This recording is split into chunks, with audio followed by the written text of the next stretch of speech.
Bienvenue au studio, je suis Alex Yemek. Alors, je vais vous inviter à regarder cette vidéo très rapidement et comme ça, je reviendrai commenter après.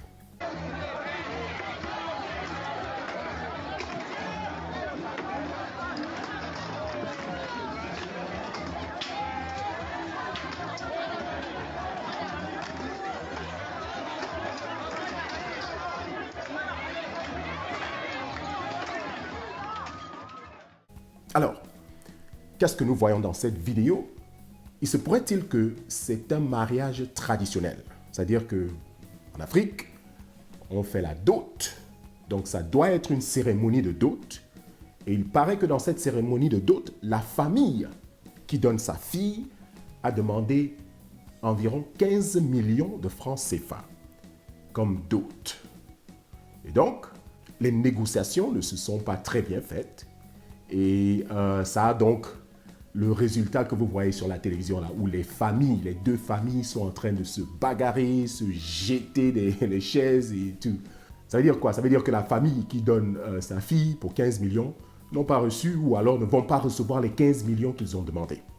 Alors aujourd'hui, je pose la question. C'est quoi l'importance des familles dans les mariages traditionnels ou alors les mariages africains? Quelle est la positivité que les familles apportent dans ce mariage? Alors, pour effectivement répondre à cette question, ou alors essayer d'analyser la question elle-même, parce que je ne sais pas si vraiment on va répondre, il faut d'abord comprendre comment est-ce que le mariage traditionnel africain marche. Okay? Comment est-ce que ça a commencé? Il faut comprendre les origines de ce mariage. La plupart d'Africains, si on leur demande aujourd'hui, c'est quoi les origines du mariage traditionnel, beaucoup ne vont pas vous dire c'est quoi. Tout ce qu'ils vont vous dire, c'est que le mariage traditionnel est un mariage qui emmène les deux familles ensemble. Ils ne marient pas seulement l'homme et la femme qui se sont rencontrés, non, mais leur famille aussi. Et c'est ça qui fait le mariage traditionnel africain, ou alors on peut dire le mariage africain. Le mariage traditionnel africain a commencé par un roi, par exemple, dans une tribu africaine, ou alors un chef de village, qui aimerait bien avoir des faveurs d'un autre village. Il veut par exemple unir deux villages et donc il va dans le village voisin ou alors le village qu'il veut unir et il parle avec le roi de ce village-là ou alors le chef de ce village-là et dit « Écoute, nous sommes des amis depuis longtemps et pour que nos deux villages soient puissants, je proposerais que nous marions nos enfants. Si ton fils épouse ma fille, là, nos deux familles deviendront une famille la plus puissante. » Alors, qu'est-ce que je veux dire par là? C'est-à-dire que le mariage traditionnel n'était pas basé sur l'amour. C'était basé sur les faveurs.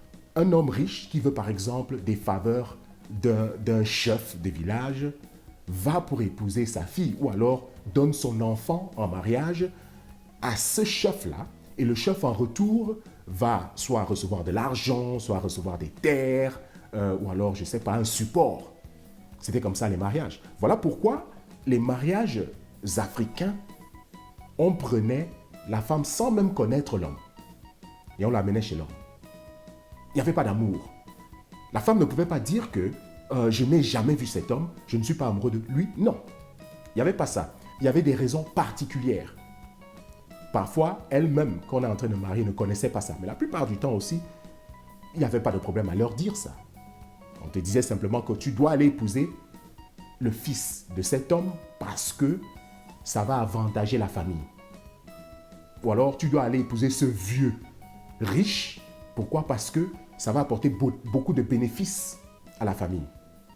Tu savais dans ta vie qu'on allait te marier à quelqu'un, mais tu savais aussi très bien que tout le reste ne comptait pas. C'était les intérêts de la famille qui comptaient. Voilà donc les origines du mariage traditionnel africain. Voilà pourquoi vous voyez la dot aussi. Parce que dans la dot, quand une famille vient et qu'ils offrent quelque chose, c'était en récompense au fait que cette famille donnait leur fille. Moi, je vous donne ma fille, vous allez me donner quoi? Donc, ça avait toujours à voir avec l'intérêt. Qu'est-ce que moi, je vais bénéficier si je donne ma fille? Ça n'avait rien à faire avec l'intérêt de la fille. C'était l'intérêt de la famille. Alors, maintenant, on pose la question. Comme nous connaissons maintenant que le mariage traditionnel africain est basé sur les faveurs que la famille va recevoir et n'est pas basé sur l'amour, est-ce qu'on continue de pratiquer ce mariage-là? Parce que tout ce qui n'est pas basé sur l'amour est déjà un échec total. Je vois souvent comment les Africains parlent du mariage traditionnel en Occident. Oui, non, chez nous, le mariage traditionnel, c'est famille à famille. Nous, on n'est pas comme vous, où vous êtes seulement couple, le couple qui se met ensemble et vous écartez vos familles. Je vois comment ils essaient d'embellir cette histoire-là. Ils essaient de faire comme si c'est tellement spécial. J'aimerais vraiment que quelqu'un m'explique c'est quoi la positivité d'avoir des familles qui se réunissent comme ça. Et puis quand on les voit pendant le mariage, c'est toujours des bagarres la plupart du temps. La plupart du temps, pas tout, mais la plupart du temps, c'est des problèmes entre ces deux familles-là. Comment donc vous avez réussi à les réunir? Ceux qui sont chrétiens disent que la Bible dit l'homme quittera son père et sa mère, c'est-à-dire l'homme quittera sa famille pour s'unir avec sa femme seulement. Et ils vont former un. La tradition africaine dit non, c'est pas ça. Pour nous, c'est que toutes les deux familles vont se mettre ensemble. Est-ce que les Africains sont beaucoup plus intelligents que Dieu lui-même, qui a créé le monde? Lui, il a déjà vu dans le futur que quand vous mettez les deux familles ensemble, c'est problème après problème. Nous, les Africains, on vient, on dit ah non, nous on trouve qu'il n'y aura pas de problème. N'est-ce pas? On est plus intelligent que Dieu? Ou alors on va nous dire que non, ce sont les Occidentaux qui nous ont apporté la Bible en Afrique, qui ont ajouté ce genre de choses-là. Pour connaître une réalité, il faut voir les résultats de ce que ça donne. Puisqu'on a déjà vu beaucoup de mariages traditionnels africains, je vais vous donner certains scénarios. Vous avez, par exemple, le scénario de l'homme qui épouse sa femme. Dans un mariage traditionnel africain, ça se passe bien. La dot est payée. Alors, il entre à la maison avec sa femme. Comme on réunit dans les deux familles, la mère de l'homme vient de temps en temps dans la famille pour commander sa belle-fille. Oh non, c'est mon fils, c'est moi qui l'ai élevé, et donc il m'écoute d'abord. Vous voyez la qualité de problème que ça apporte. Si la femme se plaint, l'homme va dire écoute, ça c'est ma mère, tu dois la respecter et tout. Quoi, ma mère? C'est-à-dire la mère est maintenant au-dessus de la femme. La mère même parfois peut faire tout ce qu'elle veut. Elle va dire à la femme qui est elle dans sa maison, parce que il faut être très clair que la maman de l'homme vient chez son fils. Bon, est-ce que la tradition africaine dit que comme les familles sont ensemble, ça veut dire que elle, quand elle vient chez son fils, c'est aussi sa maison? Si c'est le cas, qui doit être au-dessus de qui? C'est-à-dire c'est la mère qui doit être au-dessus de la belle-fille? Ou alors vice-versa. Bon, ce qu'on voit souvent, c'est que c'est la mère qui domine sur la belle-fille. Elle va dire ce qu'on fait, comment est-ce que son fils doit marcher, elle va conseiller son fils. Parfois, elle conseille même son fils contre sa propre femme. Si, par exemple, la belle-fille, c'est-à-dire la femme, se plaint devant son mari que ta mère est en train de me dominer, ta mère me parle mal et tout, l'homme, pas tous, mais je dois dire la plupart d'entre eux, vont prendre la défense de la mère. Bon, écoute, bon, c'est ma mère et tout et tout.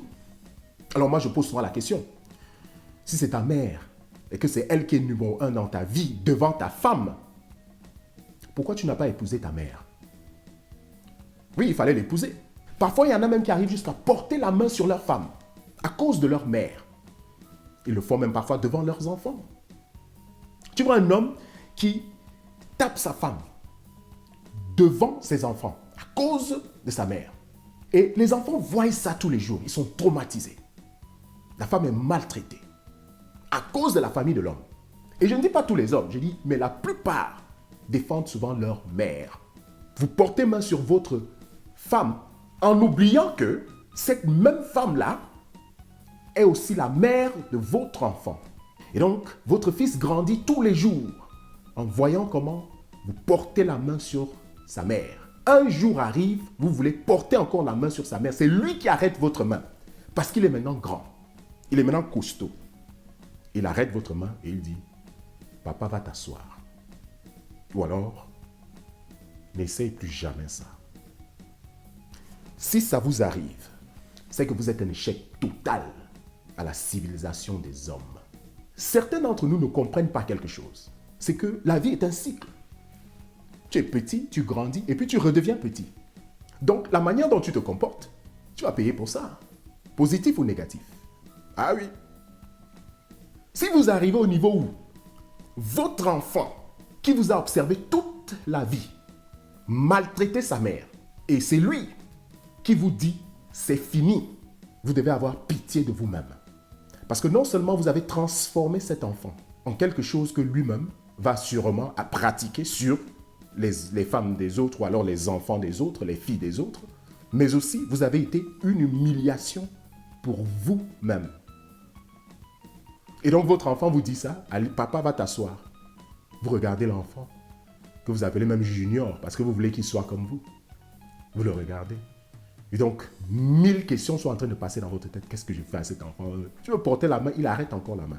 Vous voyez que la force de cet enfant-là, celui-là qui était petit hier et qui est maintenant devenu un homme, est maintenant cette force-là qui est beaucoup plus puissante que la vôtre. C'est là où vous avez une renaissance.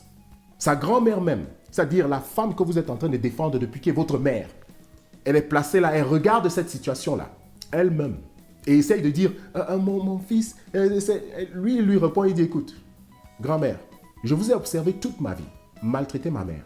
Pourquoi? Parce que toi, tu es la mère de mon père. Aujourd'hui, je te dis, cette femme que vous maltraitez depuis, elle aussi, elle est ma mère. Donc, nous tous, nous allons commencer à défendre nos mères. Donc, vous voyez la qualité de guerre que vous aurez commencé? Ah oui, c'est ça le mariage traditionnel africain. Vous avez un autre scénario où c'est la femme que vous épousez qui a une famille dominante sur l'homme. Vous avez peut-être épousé la fille d'un ministre, un président, un milliardaire, je ne sais pas quoi. Ou alors une fille qui, dans sa famille, a des frères et sœurs qui sont des experts en combat, n'est-ce pas? Et donc, à chaque fois que vous avez des problèmes dans votre foyer, c'est elle qui vous menace. Oh, tu me touches, je vais appeler ma famille. Tu connais ce que mon père t'avait dit. Petit problème, elle est déjà partie dans sa famille. Allez dire à son père. Son père vous appelle dans les convocations à chaque fois. Il vous rappelle comment c'est lui qui a sponsorisé votre mariage. Comment on ne vous a pas demandé grand-chose pour la dot. Et tout ce que vous deviez faire, c'était simplement de vous concentrer sur sa fille et donner tout ce que sa fille veut. Et donc, vous avez ce genre de scénario-là. Ça, c'est encore la famille. Interférer dans le couple. Pourquoi? À cause des mariages traditionnels africains. C'est-à-dire, on marie famille en famille. Montrez-moi là où il y a la positivité dans cette histoire. Ma question redevient. L'importance des familles dans les mariages traditionnels africains, c'est quoi? Parce que s'il n'y a rien de positif dans ces choses, alors ça doit être aboli, ça doit être arrêté. Si les Africains ne peuvent pas faire des mariages traditionnels symboliques, où on fait des dots qui ne dépassent pas 100 000 francs CFA, des dots où on ne demande pas aux gens d'apporter des voitures et des maisons ou je ne sais pas quoi, mais c'est des choses symboliques, où on est clair que nous voulons le bien de ce couple, pas nos propres intérêts. Si nous ne pouvons pas faire des mariages traditionnels qui sont concentrés à unir le couple et non la famille, et que si même on veut parler d'union entre les familles, que ce soit un truc symbolique, pourquoi? Parce que celui qui dit l'homme va quitter sa famille et se réunir seulement avec sa femme, lui il est beaucoup plus intelligent, il a déjà vu le futur, il a déjà vu le danger d'unir toujours les familles. Il sait que ça ne va pas marcher. Dieu n'était pas fou quand il disait ça aux êtres humains. Que la meilleure solution pour vous, c'est d'unir seulement, laissez les deux s'unir, c'est tout. Supportez-les, encouragez-les, montrez-leur l'amour, que ce soit pour leur propre bien. Pourquoi? Parce qu'eux, ils vont former une famille pour eux-mêmes. Et quand vous venez interférer dans leur famille, vous allez diviser leur famille. Regardez la plupart des divisions, vous allez voir que les familles ont à voir avec au moins 70% des divorces qu'il y a dans des mariages africains. Regardez bien, vous allez voir. Où vous allez voir, on est toujours en train de dire à l'homme ce qu'il doit faire, la femme qu'il doit épouser. On est toujours, parfois même, conseiller l'homme contre sa propre femme. Tu viens avec ta femme pour présenter à ta famille. Et c'est ta famille qui te dit que elle est d'où? Pourquoi est-ce que ceci? On doit aller investiguer. Vous investiguez quoi? C'est bien beau de dire qu'on va aller investiguer une famille. Mais cela ne veut pas dire que, parce que la famille d'où elle vient, avec certaines choses peut-être négatives, que celle-ci aussi sera négative. Ce n'est pas toujours vrai que les péchés des parents vont se transmettre à la famille. Ce n'est pas toujours vrai. Donc, s'il y a une investigation, cette investigation doit être faite en considérant le caractère de la femme. C'est ça qui est beaucoup plus important que de regarder dans quelle famille elle vient. Parce que ceux qui font ça, les Africains ont l'habitude de dire « Oh, ça sont nos traditions, on doit arrêter ça aujourd'hui. » Vous ne comprenez pas une chose. Chaque génération a le droit de décider quelle tradition adopter. Est-ce que nous voulons garder ces traditions du passé ou alors nous voulons des traditions beaucoup plus modérées ou modifiées? Pourquoi? Parce que c'est nous les êtres humains. C'est-à-dire que les traditions sont faites pour les êtres humains. Ce n'est pas les êtres humains qui sont faits pour les traditions. Quand une tradition est pratiquée, elle est pratiquée par les êtres humains, pour les êtres humains. Et quand elle ne sert pas les êtres humains, quand une tradition n'a pas d'amour pour les êtres humains, on doit l'arrêter immédiatement. Si vous voulez, vous pouvez faire de cette tradition un symbole, c'est tout. C'est-à-dire quelque chose de très symbolique. Aller demander des 15 millions pour une femme, ça c'est vendre la personne. Vous ne regardez même pas comment est-ce qu'on va traiter cette femme-là. Tous les jours, on va rappeler à cette femme-là qu'on avait payé 15 millions sur ta tête, donc on peut même essuyer les toilettes avec ta tête. Les familles s'en foutent pas mal. Non, tout ce qu'ils veulent, c'est de bénéficier. Nous, on veut l'argent qui va venir de cette histoire-là. Que vous allez vous tuer après, ça ne nous dit plus rien. Nous, les Africains, devons comprendre une chose. La famille est la base d'une société. C'est de là que commence un pays. C'est dans la famille. Une famille peut former un quartier qui devient une ville et qui devient un pays. L'éducation que cette famille commence avec va produire le futur de ce pays-là que cette famille va devenir.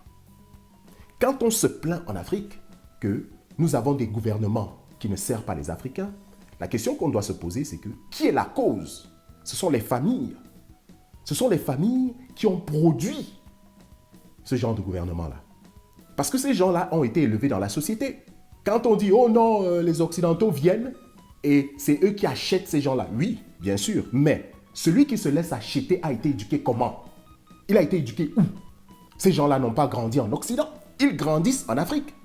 S'ils deviennent des traîtres demain dans le gouvernement et qu'ils maltraitent les populations, c'est parce qu'ils ont appris ça dans leur famille africaine. Ils ont appris à être des traîtres ou alors des déceptions dans leur famille africaine. C'est bien beau de dire qu'on a beaucoup de traditions en Afrique. Mais la question est-ce que toutes les traditions, ou alors est-ce que la plupart même de ces traditions-là aident vraiment l'Afrique? Nous, les Africains, devons s'asseoir et regarder toutes ces traditions et nous dire quelle est la tradition qui apporte vraiment de l'amour? Parce qu'une tradition qui n'a pas d'amour ne doit pas être. Oui, le mariage traditionnel africain tel qu'il est aujourd'hui n'apporte pas l'amour à des familles. Ce qu'elle fait, c'est simplement de bénéficier, de sucer le petit amour qu'il y a entre ce couple-là. Il faut que les gouvernements, si on veut encore sauver nos sociétés de ces traditions-là, que les gouvernements se concentrent à faire de ces traditions-là des symboles, que ce soit des pratiques beaucoup plus symboliques et qu'on se concentre beaucoup plus pour le bienfait de ce couple-là, pour l'amour de ce couple, pour les enfants qu'ils vont produire, qu'on leur montre l'exemple pour que quand eux, ils accouchent des enfants et qu'ils envoient ces enfants et qu'ils élèvent ces enfants-là, que ces enfants-là puissent bien servir la société. Merci beaucoup d'avoir suivi cette vidéo.